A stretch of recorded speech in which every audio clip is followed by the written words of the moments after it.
Hey everyone, it's your girl Maddie here, aka Beaver Mosh, and today I am here to talk to you about questioning society's secrets. From the Saskatchewan, Canada based band Phrozen. And Phrozen plays full force ahead thrash crossover.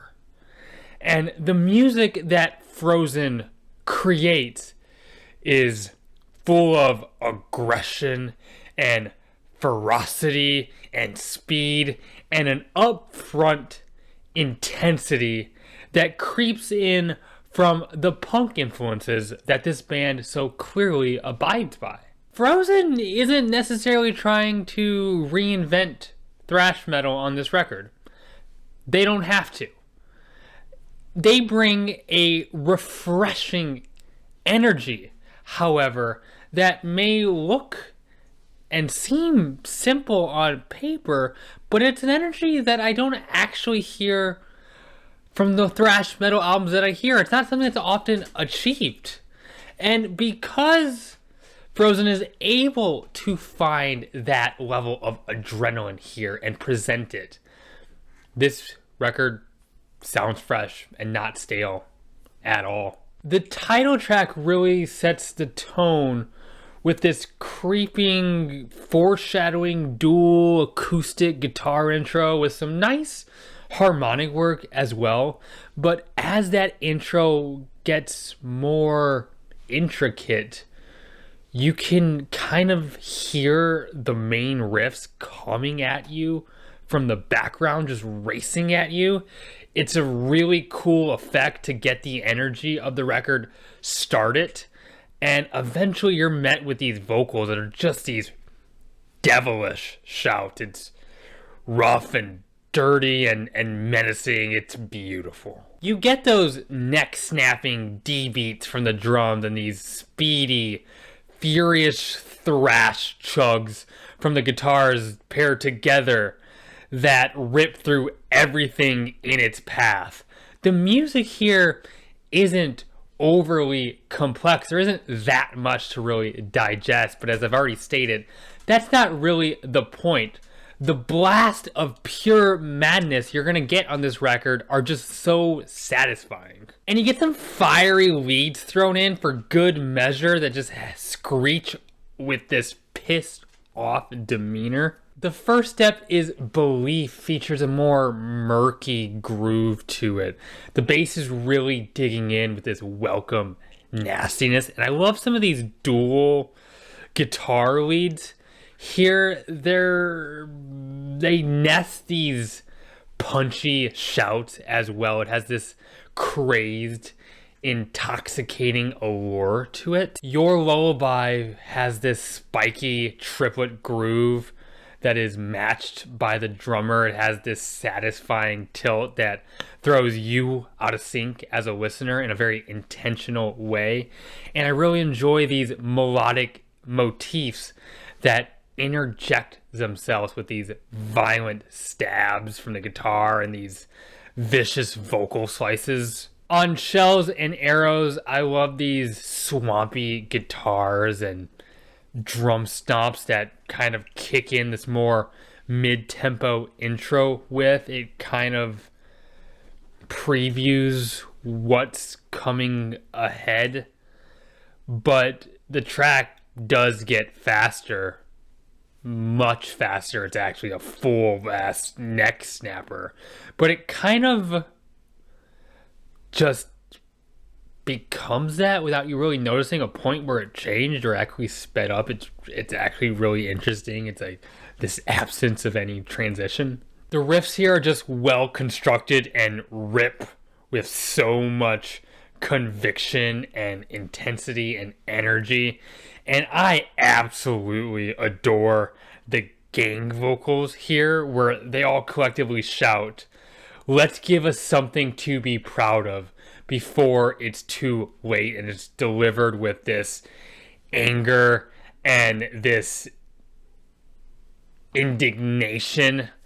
At its core, there is a physicality to this record that is really untarnished with any bells or extra unnecessary whistles. Welcome to the Other World offers no rest from the very first note. This thing is whipped into action, probably the fastest cut here, and the drums come in with these unrelenting blasts with these so much violence thrown at the toms and the snares.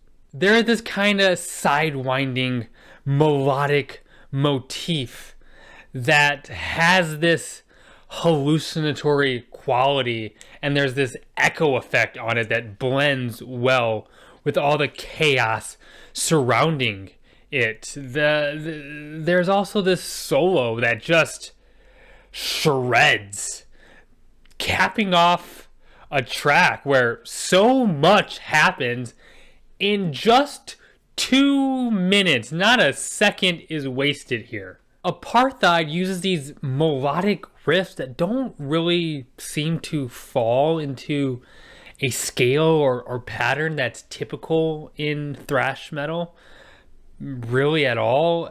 It seems like the band, at least to my ear and my understanding of like theory, that they're coming from some like very complex and different modes or unique scales. It's kind of fun to listen to and try to make sense of and follow along with.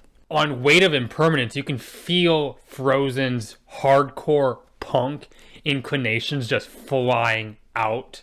It definitely feels like a metallic punk tune, especially with these gang vocals and these meaty, downstrummed, moshy sections. The Precipice is the longest track here at 5 minutes. And after this muddy kind of bass intro, this lead kind of soars out from seemingly nowhere. It's a really cool effect. And the vocals here are particularly on fire. There's just this enraged passion that is so tangibly felt. The drums have this momentum to them, sort of feeling like they're flying all over the track and yet being very in the pocket and holding the backbone of the track together very tightly. And the band does bring in some space here, producing these swaths of noisy atmosphere. It's actually kind of psychedelic, and it feels like it's becoming more and more disorienting until the very end of the cut and the very end of the album. Phrozen just packs a massive punch in just 27 minutes. Not a single note is wasted or added as an extra. And there's just some great riffs here played with an exceptional energy. It's pretty much everything you'd want from a crossover type of thrash album. And the songs are just definitely there, memorable passages and hooks that you can point to. If you want no bullshit, straight to the gut, aggressive thrash metal, then look no further, because this will definitely fulfill that order. And hey, that's what I got. Those are my thoughts. If you like this review, hit the like button. If you enjoy what I do and want to be notified of further videos, consider subscribing. It would mean the world to me. Leave a comment below. I love engaging with those. I have a Twitter you can follow. Link to that is in the bio of this YouTube channel. And hey, keep it metal. My name is Maddie, aka Beaver Mosh, and I'm signing off.